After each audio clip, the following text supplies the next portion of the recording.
E aí, tudo bem? Seja bem-vindo a mais uma aula sobre design responsivo. Essa é a segunda parte. Primeiro a gente começou com a parte mais do design e agora a gente vai falar um pouco mais sobre o código. Então, eu dividi uma aula em duas, começando pelo design e experiência e agora um pouco do código e performance. Lembrando que na prática não tem como dividir isso daí, tá? O design responsivo é tudo isso junto e misturado. Então, como que a gente cria um design responsivo mais na parte do código, falando especificamente? A gente tem aí o HTML, o CSS, o Mobile First, o conceito Mobile First, imagens e mídias flexíveis, JavaScript e as novas técnicas que são Flexbox e CSS Grid. O Flexbox nem é tão novo assim, mas que vem sendo utilizado aí mais recentemente. Vamos começar pelo HTML. Não tem como falar sobre o web design responsivo sem falar de HTML, claro, e principalmente do HTML5, né, que ele trouxe mais semântica para o nosso código, mais significado.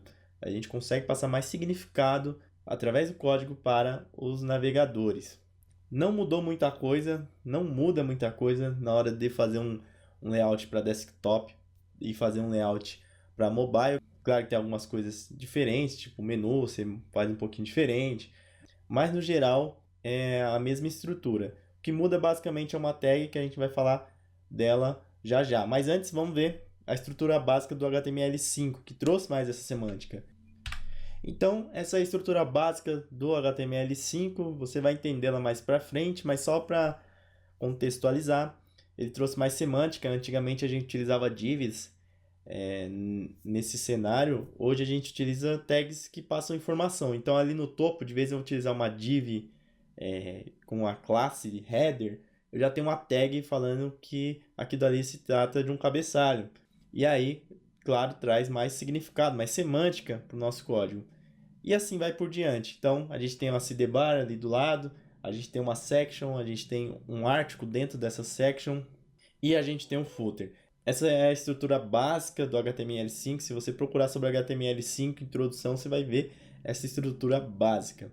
O HTML5, claro que é muito mais do que isso, mas só para você entender que ele trouxe muito, só para você entender que ele trouxe mais semântica e que ele é importante no, né, e que ele ajudou demais o design responsivo. E tem uma tag que não tem como falar de web design responsivo sem falar dessa tag, que é a meta tag viewport. Essa meta tag passa para o navegador como ele tem que renderizar a resolução inicial aí do nosso site. Portanto, dessa forma, se a gente quiser, a gente pode dizer para o navegador renderizar resoluções personalizadas para, por exemplo, smartphones e outros aparelhos. E pela própria tradução dela, que é viewport, que seria janela de exibição, alguma coisa assim, já dá para entender que essa meta tag diz respeito a como o navegador vai interpretar aí o espaço que ele tem ali para trabalhar e o seu conteúdo. Do jeito que ela está aí na tela, é a que você vai mais encontrar aí nos sites. Ela tem outras opções ali, como o edit, máximo de escala, mínimo de escala, entre outras opções, mas a que você vai mais utilizar é essa. Ele fala sobre o fator zoom. Sabe quando você está acessando pelo celular que você dá aquele zoom para enxergar um determinado texto que você quer dar uma ênfase, né, que você está lendo, você precisa repetir, enfim, precisa ver melhor? Através dos valores aí que começa do 0.1 até 10, você pode controlar esse zoom aí, como o navegador vai exibir conteúdo, em qual nível de zoom o navegador vai exibir o conteúdo aí para o seu usuário. No caso, esse 1.0 ou somente 1 seria o valor aí padrão, então você não vai mexer no zoom. Então, com esse valor de 1, você garante que nenhum zoom vai ser aplicado. Então, vai ser o valor inicial aí do layout. O navegador, quando a pessoa acessar o seu site, não vai já ter um zoom. Mas você pode modificar isso daí. E essa escala de 0.1 a 10 também você pode utilizar para os outros valores aí que estão aí abaixo. Inclusive, você pode até bloquear o usuário de dar zoom, que é através dessa propriedade user scalable, mas que não é muito utilizado, né? Afinal, se você bloquear o zoom e pedir que o usuário dê um zoom, não é muito legal. Mas você tem essa opção também. E só lembrando que o foco dessa aula não é HTML, Então não vou entrar muito a fundo, mas se você quiser dar uma olhada, coloca no Google aí essa meta tag, você vai encontrar lá o site do W3 School, vai ter muita coisa e você vai entender como funciona. E depois, claro, nas aulas de HTML, quando a gente estiver fazendo efetivamente, a gente dá uma olhada especial aí nessa meta tag. Mas tem uma coisa que não tem como falar de design responsivo sem falar dessa coisa que a gente vai ver agora, que é o CSS. É impossível falar de design responsivo sem falar de CSS. É ele que realmente vai dar a forma, é ele que vai moldando o layout aí a cada resolução. E uma propriedade importante, uma regra importante do CSS que nos ajuda nessa questão, que é as Media Queries. Então, é uma tecnologia CSS, possibilita criar estilos baseados na largura da tela do dispositivo através dos breakpoints, ou os pontos de quebra. E como funciona isso daí? Então, lá no CSS, a gente determina esses pontos de quebra, como você está vendo aí, ó, 1025 pixels, 769 pixels, 581 pixels, 321 pixels, 320 pixels. E como essas regras funcionam? Então, eu estou dizendo ali que se o layout for aberto em uma tela com um mínimo de largura, na primeira opção, tá? Com o tamanho mínimo de 1025 pixels de largura, ele vai executar tal coisa. E o que é essa tal coisa?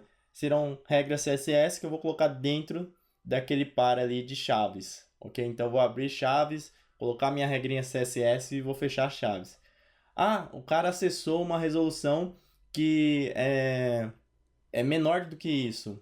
Então eu coloquei o que é o mínimo de 1025, ele acessou uma resolução de 769, por exemplo.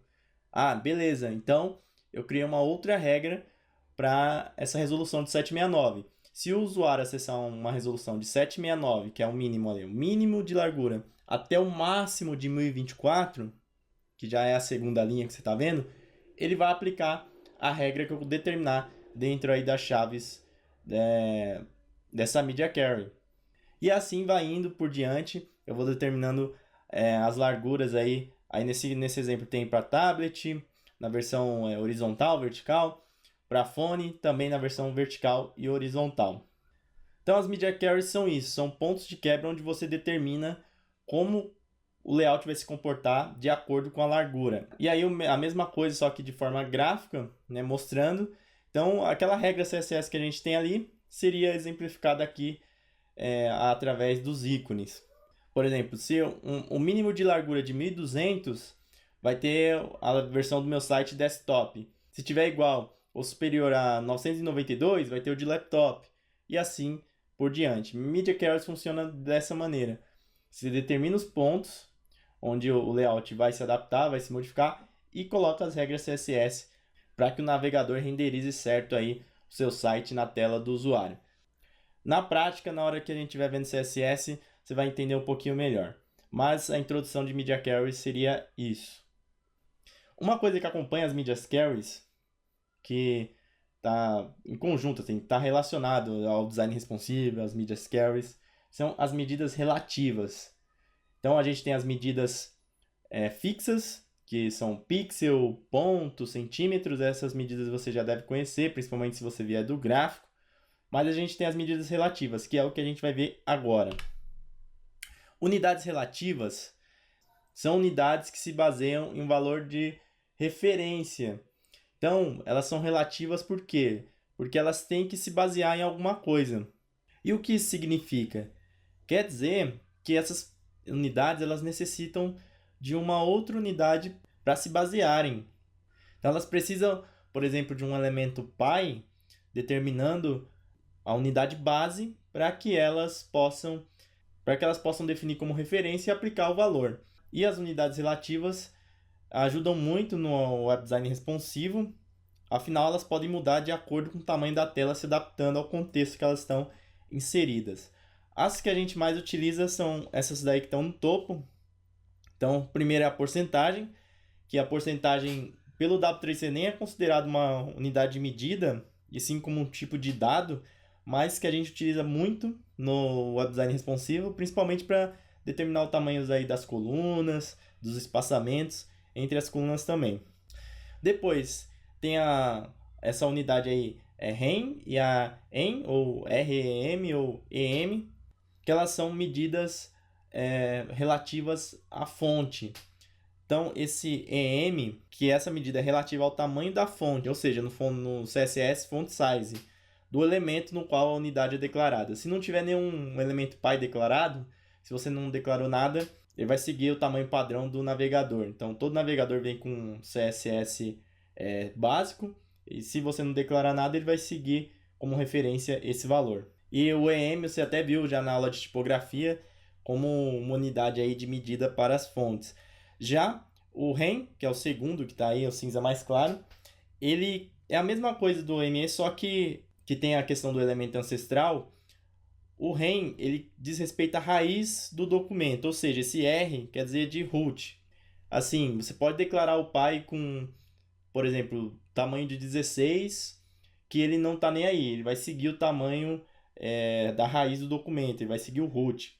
Essas são as que você mais verá no design responsivo, são as mais utilizadas. Então a REM e a EM, elas são mais utilizadas para tamanho de fonte, tamanho de entrelinha. Apesar dessa REM eu já ver sendo utilizada até para espaçamento, mas a finalidade dela é mais para fonte mesmo.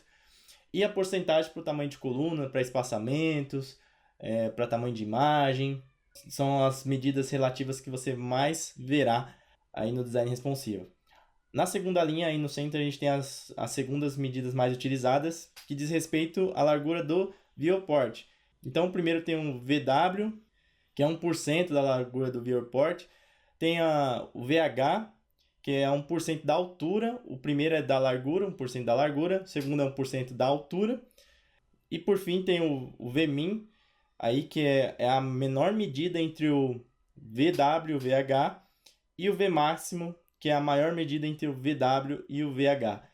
Elas são medidas relativas que utilizam como base o viewport, ou seja, o tamanho da janela aí do navegador. São medidas menos utilizadas, mas que já estão ganhando um espaço aí no design responsivo. Eu estava até vendo alguns temas em WordPress que o pessoal já está utilizando bastante para desenvolver os temas, essas unidades de medidas. Pode ser que no futuro elas sejam as mais utilizadas, mas no momento elas estão aí em segundo plano, mas estão chegando aí. E por fim, a última linha ali, o EX e o CH. O EX diz respeito à altura da letra do X da fonte herdada, e o CH diz respeito à largura do espaçamento, a largura acrescida do espaçamento em volta do número 0 da fonte, do elemento do qual a unidade é declarada. Essas duas aí eu peguei uma colinha aqui do site do Major, mas assim, elas são muito menos utilizadas, elas também dizem respeito a fontes, que nem a REM ou a EM, mas são muito menos utilizadas, você vai ver muito pouco aí. Se você quiser fazer alguma questão de estudo, ver como funciona, é uma boa, mas no geral elas ainda são pouco utilizadas.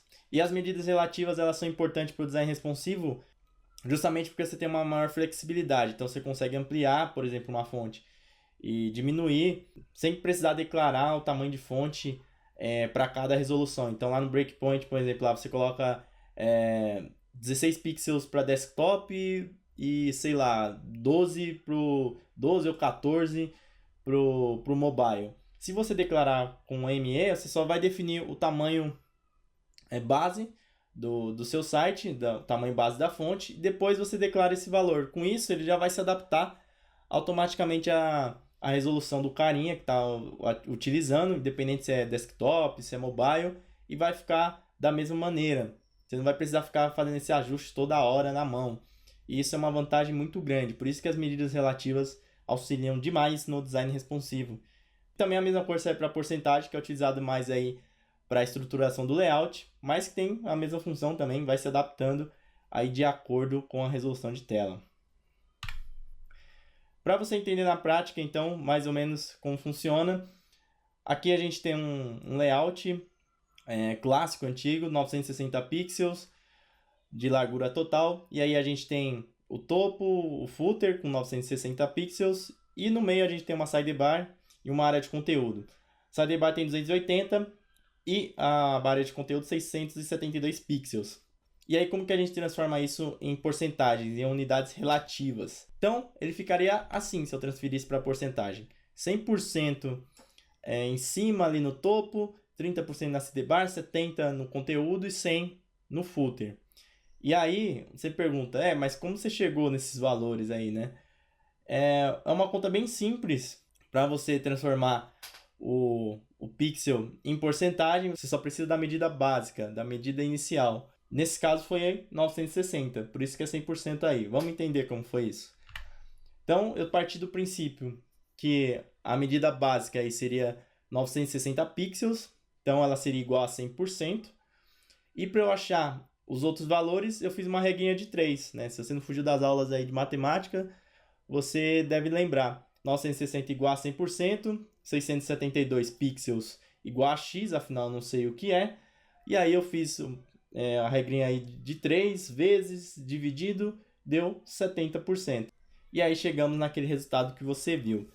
E por fim, só um exemplo aí, para dar mais uma embaralhada na sua cabeça. A gente tem um exemplo aí do mesmo layout, só que a gente tem uma área a mais aí, dentro da parte de conteúdo. E olha que legal, a gente tem a área de conteúdo de 70% e tem uma área dentro dessa área de 60%.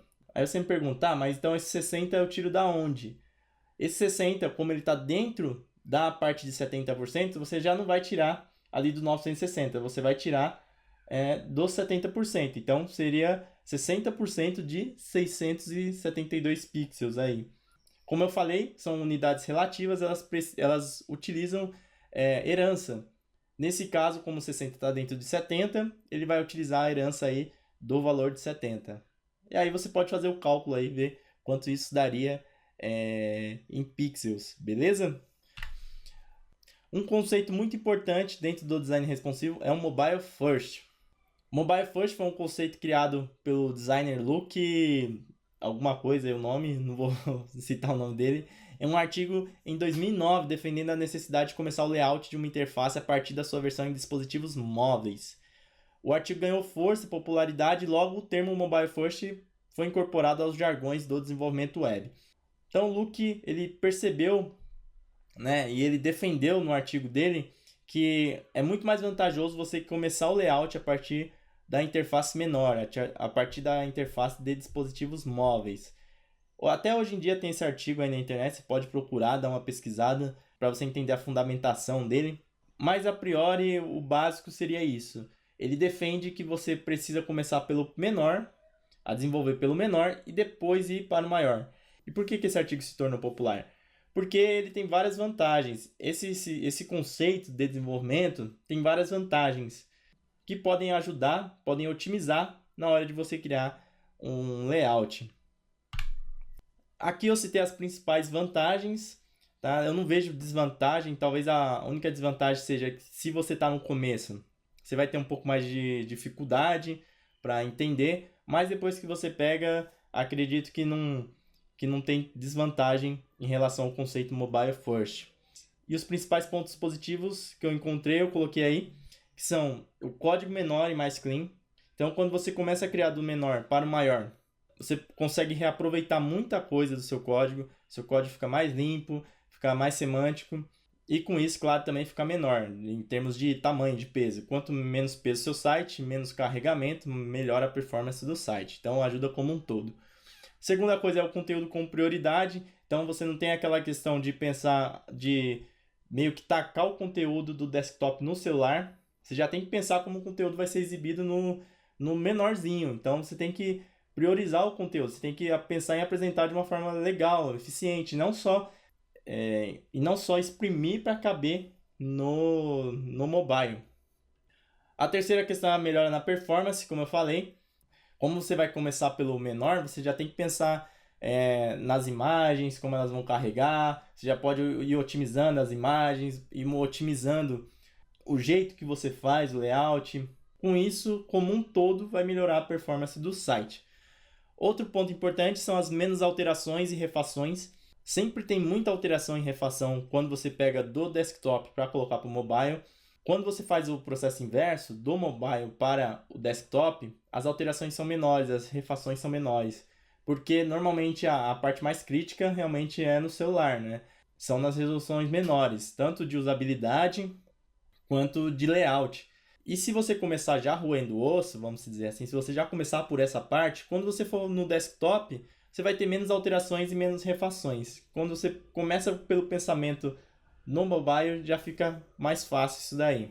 E por fim, fica mais fácil de finalizar para o desktop. É muito mais fácil, por mais que seja contrassenso ou mais difícil no começo, para você que está iniciando, começar do menor, mas depois vai ficar muito mais fácil você iniciar no menor e terminar no desktop. Porque, como eu falei, normalmente as alterações e refações acontecem sempre na versão menor.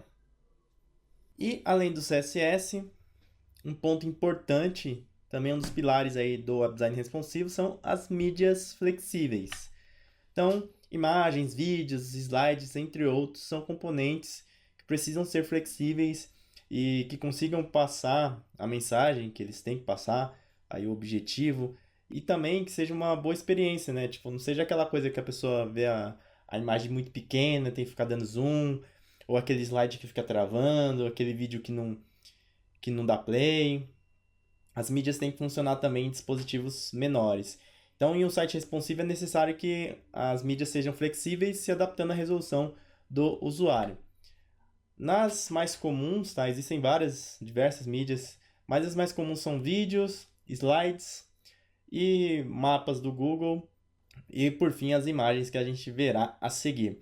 Então, nos vídeos, se você colocar o vídeo diretamente nativo aí no seu site, você pode controlar via HTML5, então você vai ter mais controle do código, mais controle do vídeo, e você pode customizar via CSS, vai ser mais fácil. Agora, quando são vídeos via Vimeo, via YouTube, apesar de cada vez mais ser mais responsivo, os plays desses vídeos, os códigos que eles fornecem pra gente, mas às vezes pode dar um pau, às vezes pode não funcionar direito, e aí você tem que ficar atento a isso e utilizar algumas técnicas, normalmente CSS, para deixar o seu vídeo certinho aí em cada resolução. Os slides, a mesma coisa com os vídeos, cada vez mais estão mais inteligentes, cada vez mais estão mais responsivos, mas você tem que ficar atento. E o mapa do Google, ou qualquer outro mapa que você baixar aí de algum serviço, você também tem que ficar atento para que esse mapa seja responsivo. Todas essas mídias, normalmente existem técnicas CSS que você aplica, se der algum erro, né, você aplica essas técnicas e aí vai consertar na maioria dos casos, tá bom? E por fim, talvez a mídia mais importante, que são as imagens. Todo site é composto de imagens e a gente insere as imagens de duas maneiras em um site, seja via HTML, que é aquela imagem que faz parte do conteúdo, seja via CSS, que é uma imagem que faz parte do layout. E existe uma regrinha CSS que você vai ver muito aí em designs responsivos, que essa é Max Width 100%. Então, você está dizendo que é o máximo de largura aí 100%. Ele vai ocupar o espaço determinado para ele, seja dentro de uma section, de uma div, enfim, dentro daquele espaço ele vai ocupar o máximo. Ele vai ocupar o máximo e a largura vai ser 100%. Essa é uma regra CSS assim básica do design responsivo, você vai ver muito e que vai resolver a maioria dos problemas. Talvez você tenha que adicionar alguma outra regrinha, mas no geral só essa linha já vai ajudar na maioria dos casos. Porém, essa regra CSS, ela resolve os casos para a imagem se adaptar. Então, ela vai ficar legal no tablet, no desktop, porém é a mesma imagem. Ela não interfere no peso, ela não interfere no arquivo, ela apenas deixa a largura certinha. E quando se trata de imagem, a gente não pode só se preocupar com essa questão visual. Tem que também se preocupar com a performance. Para isso, você tem que ver o peso da imagem. Então, quando você vai colocar uma imagem em um site, a primeira coisa que você tem que saber é qual tipo de arquivo você pode colocar. Se é JPEG, se é GIF, se é PNG, se é TIFF, se é SVG. Porque dependendo do tipo, vai ter um peso diferente. Talvez seja mais leve, talvez seja mais pesado. Talvez você pode utilizar um ou não pode utilizar o outro.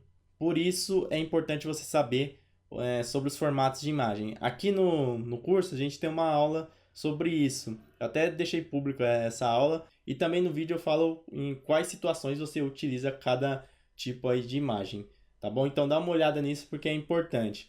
Além dessa questão de saber, de escolher o tipo certo, você também tem que procurar diminuir ao máximo o peso do arquivo. Para isso você pode utilizar de várias táticas.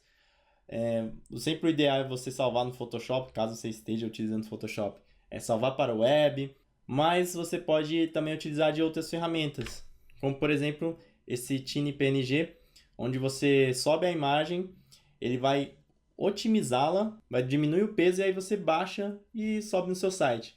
Normalmente ele não faz perder a qualidade, mantém a qualidade, mas em alguns casos pode acontecer perda de qualidade. Então é bom você ficar atento se perdeu qualidade ou não. Esse é um dos serviços de vários que tem aí pela internet. Esse tem plugin para Photoshop, tem plugin para WordPress, que pode te ajudar. Mas o fato é que você sempre tem que procurar deixar o tamanho das suas imagens o mínimo possível. Então sempre procura diminuir, porque isso vai interferir diretamente na performance, no carregamento do seu site. E uma coisa que ajuda a diminuir, além desses serviços que eu estou passando aí para você, eu não sei se você viu, se você lembra, mas que é a direção de arte. Quando você consegue redigir uma imagem para o foco principal, para o conteúdo principal, você consegue cortar algumas partes. Você cortando algumas partes, a imagem vai ficar menor em largura, em altura. Ficando menor em largura e altura, consequentemente o arquivo tende a ser menor. O arquivo sendo menor vai carregar mais rápido no seu site. Então, quando você for colocar uma imagem no seu site, você tem que saber escolher o tipo certo. Isso já vai te economizar bastante peso. Você tem que otimizar essa imagem e também ter a direção de arte para dispositivos menores. Nem sempre, às vezes, você precisa aplicar direção de arte em algumas imagens, porque o peso pode ser pequeno. Por exemplo, uma imagem de 5 KB. Talvez você não precise fazer direção de arte, né? É muito leve a imagem. Porém, fotografias, imagens mais complexas, é interessante você prestar atenção nisso. E, se for necessário, trocar a imagem. Então, quando for no desktop, abre a imagem tal. Quando for no celular, abre uma imagem menorzinha, recortada, que vai ter menos peso. Um outro elemento do design responsivo que pode te ajudar é o JavaScript. JavaScript é uma linguagem de programação que adiciona comportamentos na sua página. Ela dá dinamismo à sua página. Então, aquele efeito que você vê em alguns sites, por exemplo, quando você clica e arrasta e coloca um produto na sacola aí da loja virtual, às vezes um slide, alguma transição, aquilo é JavaScript. E o JavaScript para o design responsivo, ele pode ajudar tanto na experiência, que é isso que eu acabei de falar, então facilitando o uso, quanto na compatibilidade para navegadores. Hoje em dia, os navegadores estão bem mais inteligentes, você não tem noção de como era fazer antigamente para Internet Explorer, esse tipo de coisa. Hoje em dia eles estão bem mais inteligentes, estão aceitando mais as novas tecnologias, porém você tem que ficar atento se realmente está aceitando. Se você quer utilizar uma nova tecnologia CSS, tem que verificar se está aceitando. Caso não esteja aceitando, você pode utilizar, se tiver, claro, uma alternativa que é o JavaScript para dar suporte, dar compatibilidade para esse navegador utilizar essa nova tecnologia que você quer.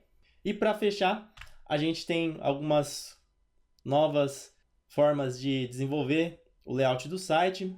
Uma delas é o CSS Flexbox, que é um recurso de CSS3 que serve de modelo para o desenvolvimento de layouts. Já dá para dizer que é uma realidade o Flexbox. Muita gente está utilizando para desenvolver os layouts.